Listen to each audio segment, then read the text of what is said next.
नमस्कार विद्यार्थी मित्रांनो.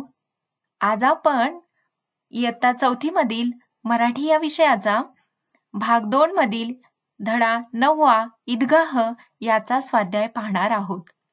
चला तर मग सुरुवात करायची ना. आता आपण पाहणार आहोत एका वाक्यात उत्तरे लिहा. प्रश्न पहिला. गावात कशाची गडबड चालली होती? पहा याचं उत्तर. गावामध्ये ईदगाहची गडबड चालली होती. आता प्रश्न दुसरा. मुलांचा आनंद का उतू चालला होता? पहा या प्रश्नाचं उत्तर आहे ईदगाहला जायचे म्हणून मुलांचा आनंद उतू चालला होता. पुढचा प्रश्न पाहणार आहोत आपण. हमीद कोणत्या आनंदात होता? कोण सांगेल बरं याचं उत्तर? अरे वा. अब्बाजान पिशव्या भरून पैसे आणतील व अम्मीजान अल्लाच्या घरून त्याच्यासाठी खूप छान छान गोष्टी आणतील असा हमीदचा विश्वास असल्यामुळे तो आनंदात होता. हमीदच्या घरी कोण कोण होते? हा पुढचा प्रश्न आहे बरं. याचं उत्तर कोण देते पाहू? हा, अगदी बरोबर. हमीदच्या घरी फक्त अमीना आजी होती. प्रश्न पुढचा. नमाज संपल्यावर लोक काय करतात? याचं उत्तर पहा. नमाज संपल्यावर लोक एकमेकांना मिठी मारून भेटतात. प्रश्न पुढचा. अमीनाने दिलेल्या पैशाचे हमीदने काय घेतले? उत्तर पहा.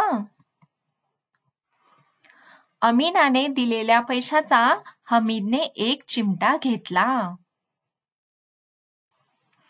आता आपण थोडक्यात उत्तरे पाहूयात. याच्यातील प्रश्न पहिला. ईदच्या दिवशीची सकाळ कशी आहे? कोण बरं सांगेल? छान. बघा उत्तर ह्याचं. छान उत्तर दिलं तुम्ही. आता मी सांगते. ईदच्या दिवशीची सकाळ रम्य व सुंदर आहे. झाडे हिरवीगार आहेत.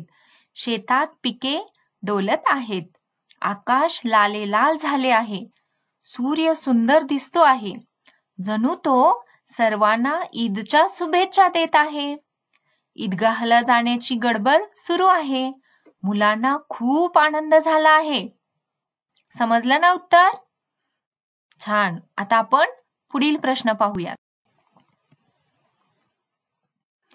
ईदच्या दिवशी मुलांचा आनंद कसा आहे? याचं उत्तर पहा. मुलांना ईदच्या दिवशी ईदगाहला जायची घाई झाली आहे. जो तो आपापल्या वडिलांबरोबर ईदगाहला चालला आहे. मुले कधी धावत धावत पुढे जायची, कधी झाडाखाली उभे राहून इतरांची वाट पाहायची. नमाजानंतर खेळणी घेण्यासाठी ते जाणार म्हणून मुले आनंदात आहेत. चा प्रश्न पाहूया. ईदची प्रार्थना कशी चालते याचे वर्णन करा. कोण वर्णन करेल? छान. बघा कशी चालते ईदची प्रार्थना. चिंचेच्या गर्द सावलीत फरशीवर जाजम अंथरले होते. रोजे करणाऱ्यांच्या लांब लचक रांगा लागल्या होत्या. जो नंतर येतो तो मागे उभा राहतो. नमाज पडताना सर्व समान असतात. सगळे एकदम खाली वागतात, गुडघे टेकतात. प्रार्थनेचे हे दृश्य छान दिसते. नमाज संपल्यावर एकमेकांना मिठी मारून भेटतात. हे आहे आपलं ईदच्या प्रार्थनेचं वर्णन.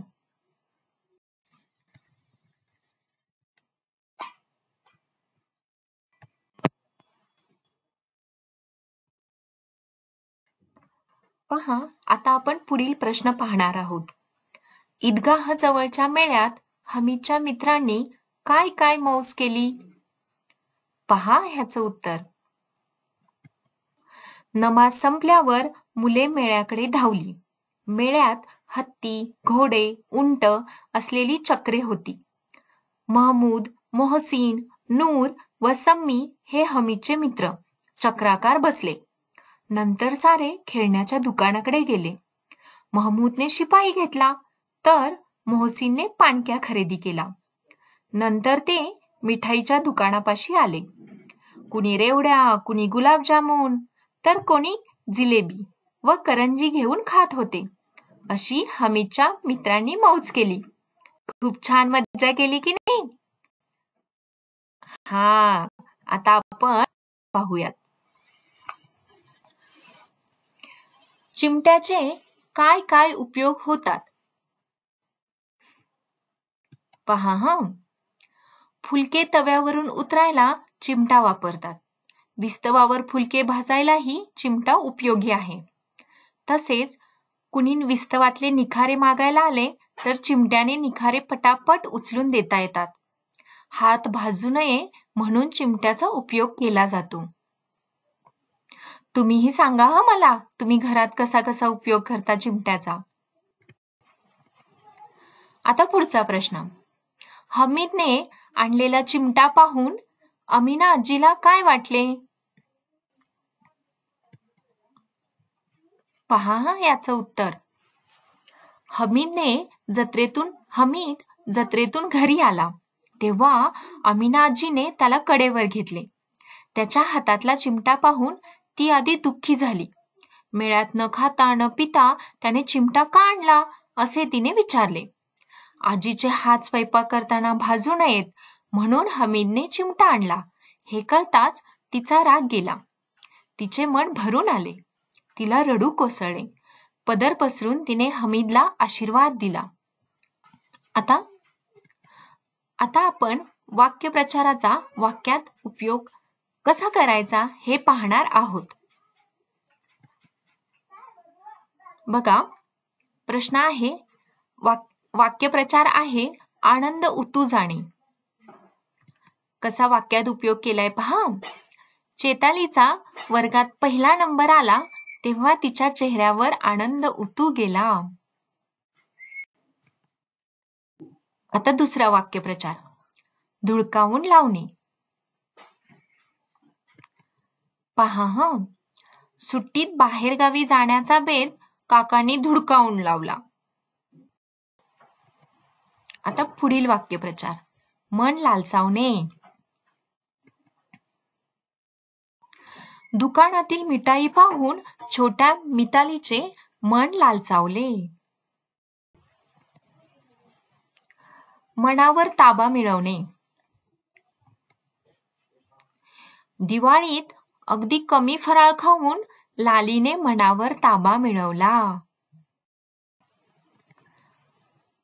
आता पहा, गाळलेल्या जागी योग्य शब्द लिहायचा आहे बरं का. प्रश्न बघा, जणू तो साऱ्या जगाला टिंबटिंब शुभेच्छा देत आहे. याचं उत्तर कोण सांगेल बरे? अगदी छान, ईदच्या. बघा हं, जणू तो साऱ्या जगाला ईदच्या शुभेच्छा देत आहे. पुढील प्रश्न, हमीदचे अब्बा मागच्या वर्षी टिंबटिंब बळी गेले. याचं उत्तर आहे कॉलऱ्याला. हमीदचे अब्बा मागच्या वर्षी कॉलऱ्याला बळी गेले. हमीदच्या खिशात टिंबटिंब पैसे आहेत. कोण सांगेल बरे? अरे वा, सगळेच बरोबर सांगतायत की. हमीदच्या खिशात 3च पैसे आहेत. पुढचा प्रश्न, दुकानदाराने आधी चिमट्याची किंमत टिंबटिंब पैसे सांगितली. अरे वा, सगळ्यांनीच हात वर केलेत की. दुकानदाराने आधी चिमट्याची किंमत 6 पैसे सांगितली. Thank you.